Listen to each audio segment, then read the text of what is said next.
action.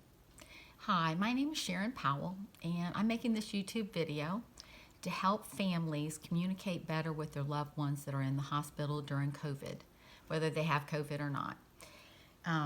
My husband, Greg, died a week and a half ago with COVID in the hospital, and we communicated, but not as well looking back as maybe we could have.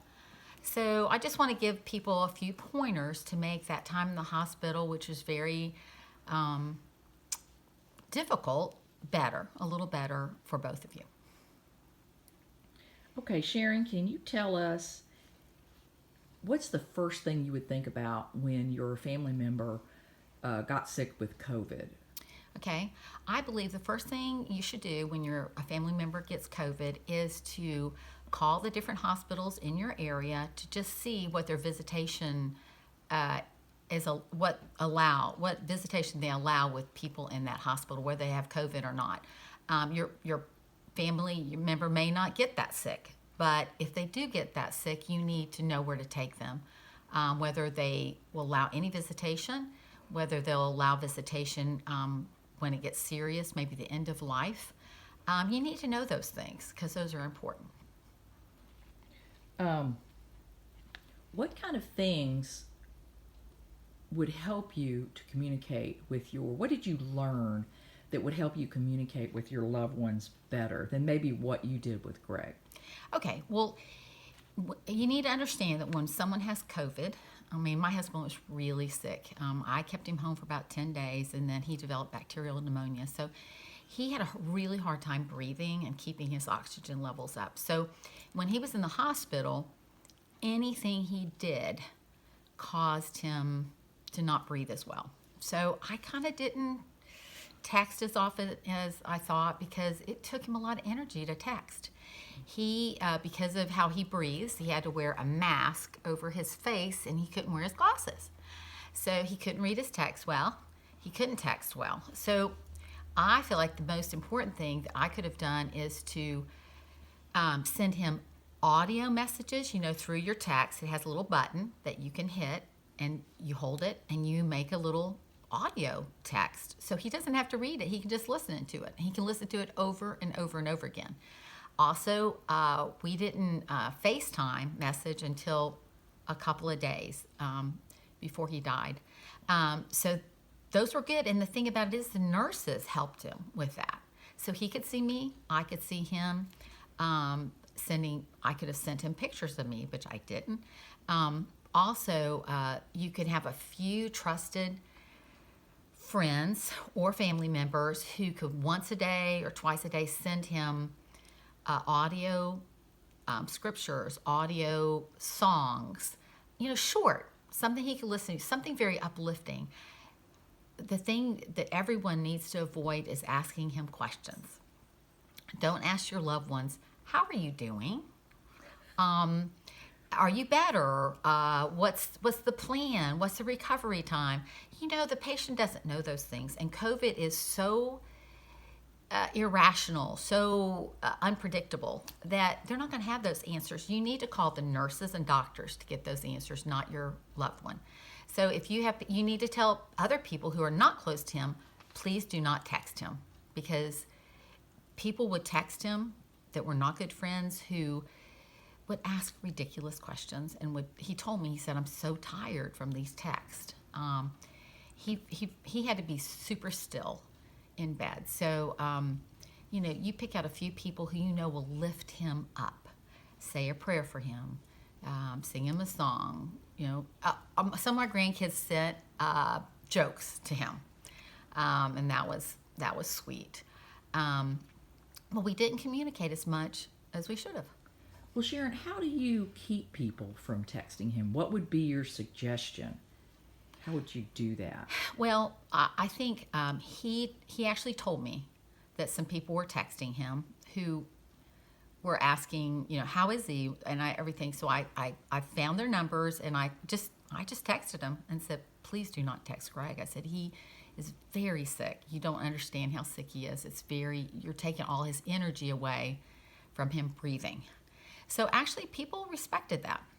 So I think some family members would text him, but not very often. But I think if all the family members, he has a lot of brothers and sisters, lots of grandkids, lots of kids, knew how to text him more so it'd be easier for him, I think it would have helped a lot. Like each one of them, like once a day. Send your dad an audio thing. Or once a day you could actually he has to FaceTime me because the nurses have to help. So that's, what you send to the loved one in the, would have to be, you could go to your photo app and actually make a video and then send him the video. And that way you ask no questions. He does not have to respond. He simply enjoys it and feels uplifted that you're thinking about him. So really what I hear you telling me is that people who want to interact with him or uplift him really just need to be doing things to encourage him without him having to reply back.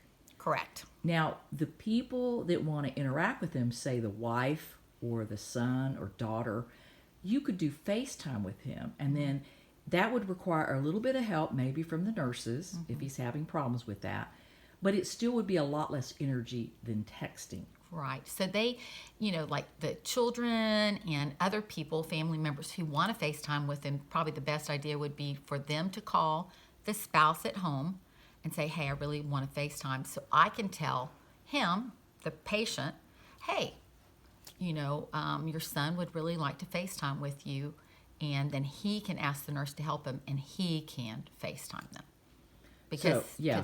Would you have him call them rather than them calling him? Correct. So that it's a good time, that the nurse is in there. It's a good time, and the nurse is there can to help him with that call. Right. Okay, that's a really, really so good. Anything else that doesn't need a response, then he could just watch it over and over again. So, what about times when they have to have procedures that may be scary to them? What kind of things would you suggest doing to help your loved one?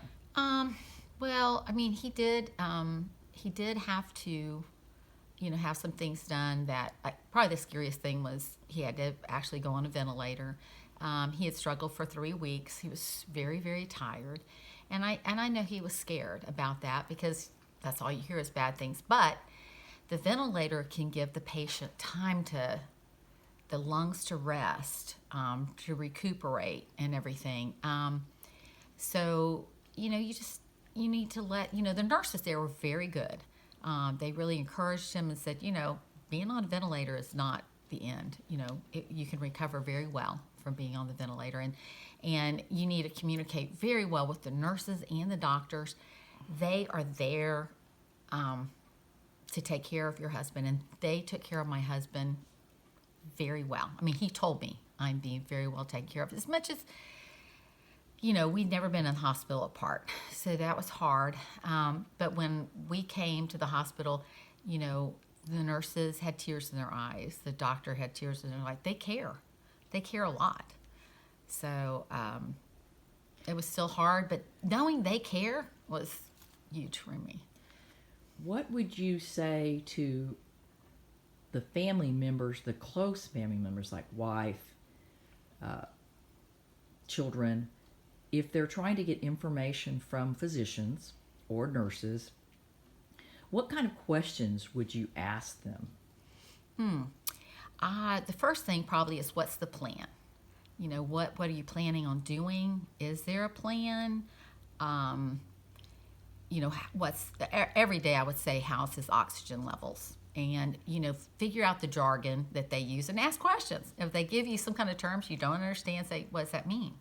What should it be? What is his? What's making it worse? What's making it better? And they are very gracious to explain it to you. And, sometimes you don't know the questions to ask, but, ask the doctors and nurses, especially if it's hard questions, not the patient in the hospital. What would you say? I know there was some times when there was some problem solving that happened, not necessarily with medical care, but with anxiety. Can you talk about how you and the nurse kind of problem solved that? Right. Okay. So there was a time, Greg was in the hospital for about 10 days. So during that time, he went back and forth to being on the floor and in being in ICU. So when he was in ICU, when he was on the floor, he seemed to have a lot of anxiety. And then when they put him in ICU, it kind of went away. And they figured that they were thinking there was a problem with breathing, but it was really anxiety. And so in ICU, he did better. And then they went back to the floor and he started doing bad again.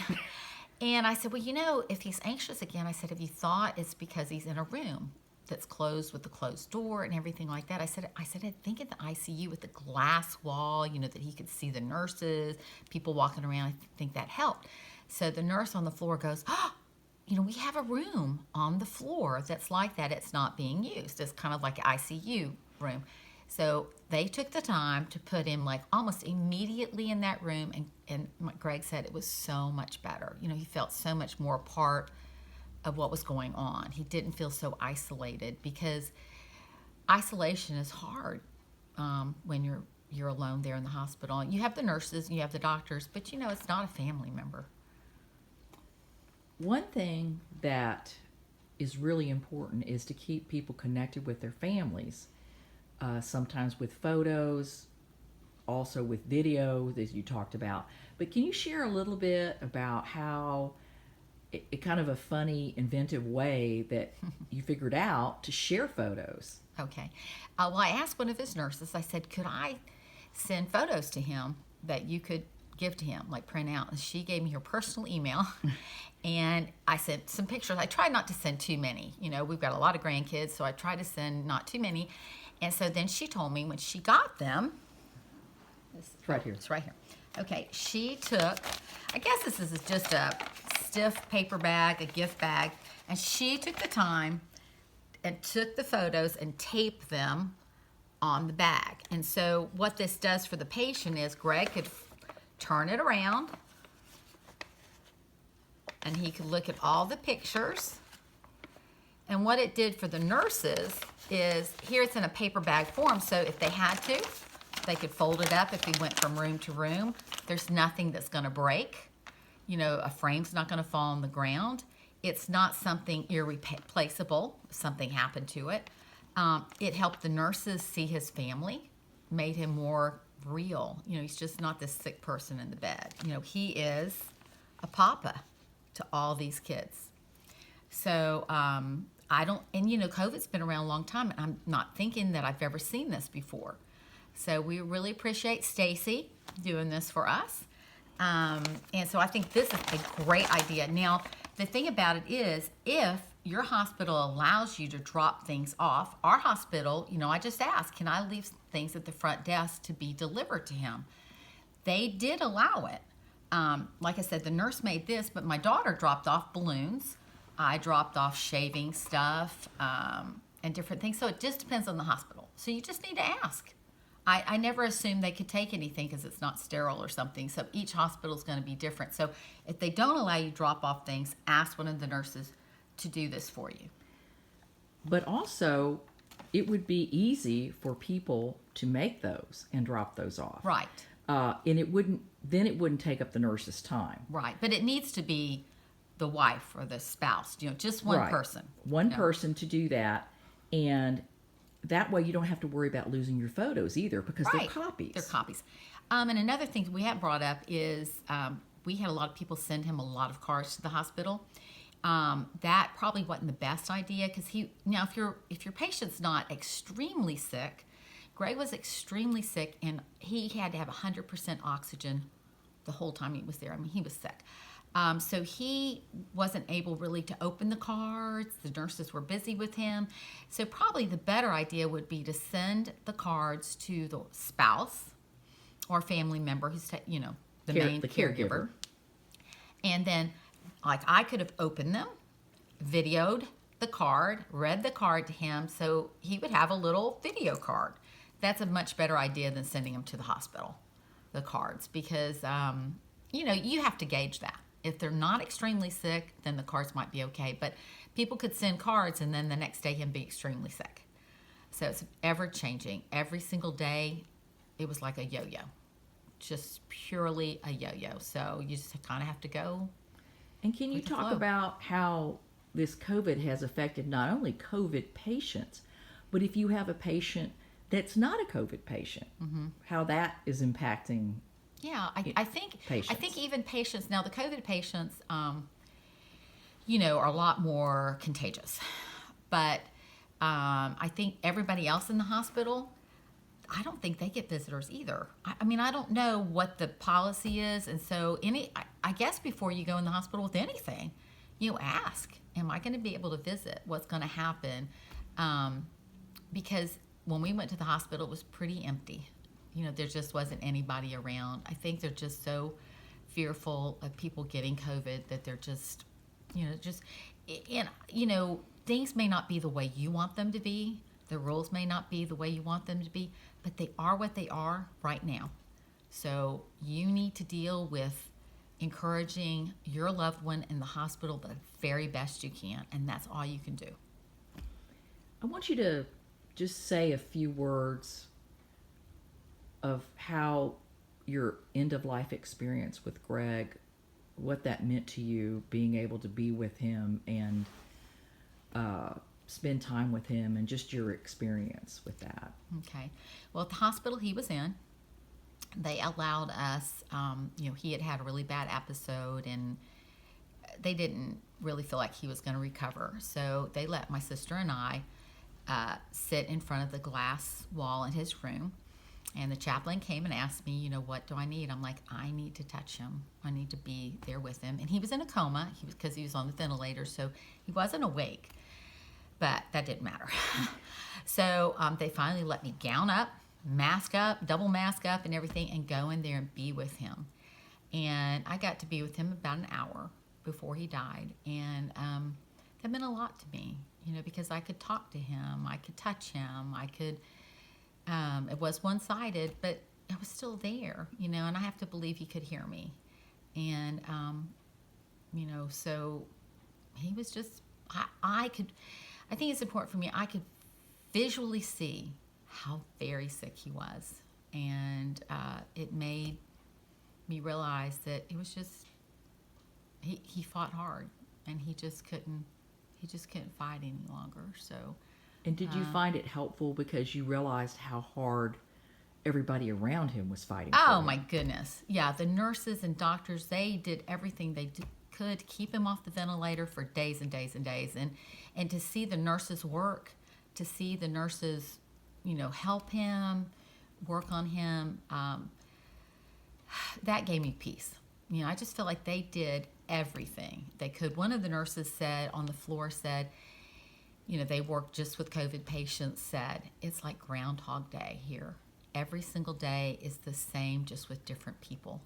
So they're fighting this fight every single day, trying to keep people alive. It's just a constant battle for them. And I think COVID keeps changing. I think how each person is in my husband had absolutely no comorbidity. He was taking no medicines. He was not sick. He was super healthy. He was only 60 years old. So, you don't know. So you just need to do the best you can. And, it's hard, but, people die every day. And you just have to try to make every single day the best it can be. And that's all you can do. And I miss him, and I hope this video helps you connect with your loved one better, so whether they recover or they don't recover, that you have good memories of being with them while they're in the hospital.